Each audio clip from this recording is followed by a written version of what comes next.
Toyota Fortuner அப்படின்னு ஒரு car இருக்கு.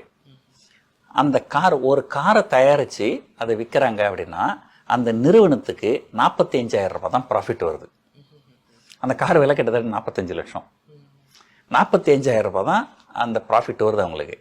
ஆனா அரசாங்கத்துக்கு வரிகள் மூலமா 18 லட்சம் போகுது. அப்படின்னா நீங்க பாத்துங்க, ஒரு நாள் முழுக்க உழைக்கிற ஒருத்தர் 45,000 ரூபாய் சம்பாரிச்சா அரசாங்கம் உட்கார்ந்த இடத்துல 18 லட்சம் சம்பாதிக்கிறாங்க. நீங்க ஒரு 5 லட்சம் ரூபாய் சம்பாதிக்கிறீங்க ஒரு வருஷத்துக்கு. அதில் உங்களால் எவ்வளோ சேமிக்க முடியும்? பெருசாக சேமிக்க முடியாது. அந்த 5 லட்சம் ரூபாய் நீங்கள் செலவு பண்ணி ஆகணும். அப்போதான் உங்களால் சென்னையில் குடும்பம் நடத்த முடியும்.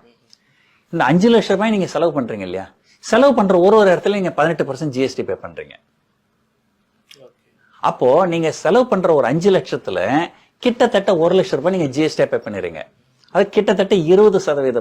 அதாவது உங்க இன்கம் எவ்வளவு இருக்கோ அதுல கிட்டத்தட்ட ஒரு 18-20% நீங்க ஜிஎஸ்டி பே பண்ணிடுறீங்க.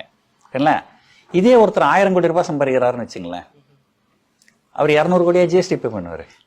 5 லட்சம் சம்பாதிக்கிறீங்க, 5 லட்சம் செலவு பண்ணி ஆகணும். அப்போ அதுல இருந்து ஒரு 1 லட்சம் ஜிஎஸ்டி போயிடுது கவர்மெண்ட்டுக்கு. 1000 கோடி ரூபாய் சம்பாதிக்கிறவர் 1000 கோடியை செலவு பண்ண மாட்டாரு. நீங்க 5 லட்சம் செலவு பண்ணீங்கன்னா அவர் 10 லட்சம் செலவு பண்ணுவாரு, இல்ல 20 லட்சம் செலவு பண்ணுவாரு.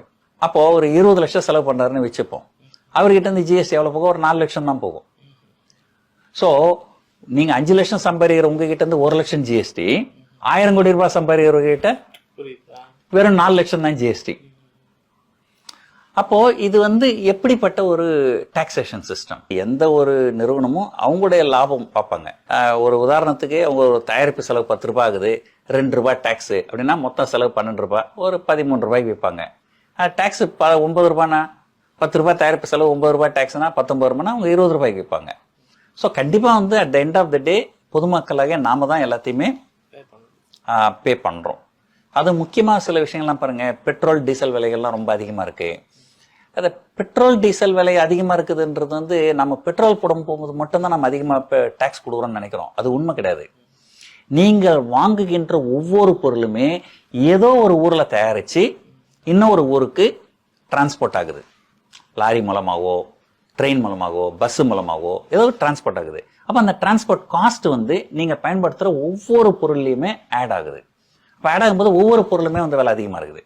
அப்போ நீங்க பெட்ரோல் விலை அதிகம்ன்றது முக்கியம் கிடையாது. நம்ம பெட்ரோல் போடுறோம், பெட்ரோலுக்கு ஒரு முன்ன ஒரு 1000 ரூபாய்க்கு பெட்ரோல் போட்டு இப்ப 1500 ரூபாய் பெட்ரோல் போறோம்னா நம்ம ஒரு 500 ரூபாய் தான் எக்ஸ்ட்ரா செலவு பண்றோம்னு நினைச்சுக்கணும். ஆனா அது உண்மை கிடையாது. நீங்கள் வாங்குகின்ற ஒவ்வொரு பொருளுமே ஏதோ ஒரு இடத்துல தயாரிச்சு இன்னொரு இடத்துக்கு டிரான்ஸ்போர்ட் ஆகி தான் வருது. எதுவுமே உங்க வீட்டுக்கு பக்கத்துல யாரும் எதுவும் தயாரிக்கிறது இல்லை.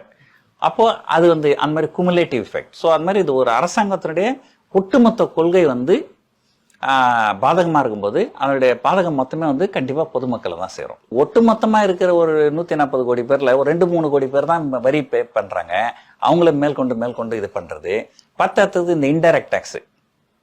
இந்த இன்டைரக்ட் டாக்ஸ்ன்றது எல்லாருமே பே பண்ணுவோம். எதை பார்த்தாலும் டாக்ஸ் இன்க்ரீஸ் பண்ண வேண்டியது. டாக்ஸ் இன்க்ரீஸ் பண்றது ஒண்ணுதான். இப்போ ஒரு உதாரணத்துக்கு பாத்தீங்கன்னா, இந்த பட்ஜெட்ல short term capital gain tax increase பண்ணிட்டாங்க, long term capital gain tax increase பண்ணிட்டாங்க, பங்குச்சந்தையில எஸ்டிடின்னு சொல்லுவாங்க அதை இன்க்ரீஸ் பண்ணிட்டாங்க, அதுக்கப்புறம் இண்டெக்ஸேஷன் பெனிஃபிட் எடுத்து விட்டுட்டாங்க. எல்லாத்துலயும் டாக்ஸ்.